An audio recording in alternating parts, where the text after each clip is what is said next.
Nous allons ici aborder un message, un sujet qui va déstabiliser le monde entier, qui préoccupe beaucoup de personnes, beaucoup de foyers et beaucoup, on va dire, de peuples dans le monde entier. C'est sur la polygamie. Beaucoup de pays actuellement autorisent toujours la polygamie, tandis que d'autres pays interdisent complètement la polygamie. Il y a aussi d'autres pays qui, plus en Afrique, qui obligent même des hommes à se marier avec 3 femmes. C'est-à-dire, c'est une obligation. Et si tu ne veux pas honorer, obéir à cette loi qui a été promulguée ou donnée par des hommes non initiés, vous irez directement en prison. Ici, la question est de savoir, est-ce que la polygamie est-elle autorisée par Dieu, Yahvé Adonai Jéhovah Elohim, dans les Bibles actuelles classiques?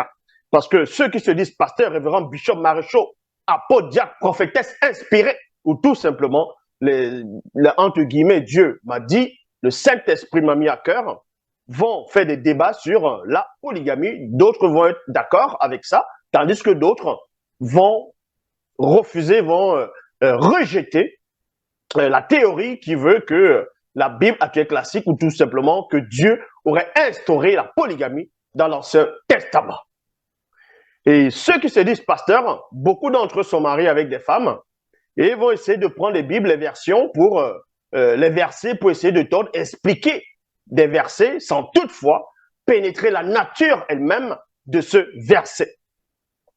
Aujourd'hui, je ne vais pas entrer dans Bible, la seule version authentique, pas d'erreur, pas de contradiction, pas de mensonge. Vous allez dans les éditions zolasson.com et Bible s'y trouve. Ici, on va entrer dans les versions classiques, dans les Bibles actuelles classiques. Et on va vérifier avec exactitude, parce que vous savez qu'il est dit dans vos propres Bibles, dans les torchons, qui étaient rédigés au Moyen-Âge par les esclavagistes et les pauvres arrivistes, c'est-à-dire les racistes. Dans Jean 3,11, nous disons ce que nous savons et l'on rend témoignage de ce qu'on a vu, de ce dont nous avons pénétré en profondeur. Pour cela, on va commencer dans la Genèse. Parce qu'on ne peut parler de, comme je dis constamment, de quelque chose, d'une situation, sans toutefois aller dans sa genèse, à la généalogie, à la source, où la chose s'est émanée. Dans Genèse chapitre 2, verset 18, vous pouvez aller dans n'importe quelle version, vous pouvez vérifier. Il est dit ici, je lui ferai une compagne. Il y a virgule ici. Ça, c'est Yahvé Adonai Jéhovah Elohim, l'Éternel, qui parle ici, il se dit en lui-même que par rapport au premier homme, donc dans les Bibles classiques, il parle d'Adam. Adam était seul en tant qu'homme.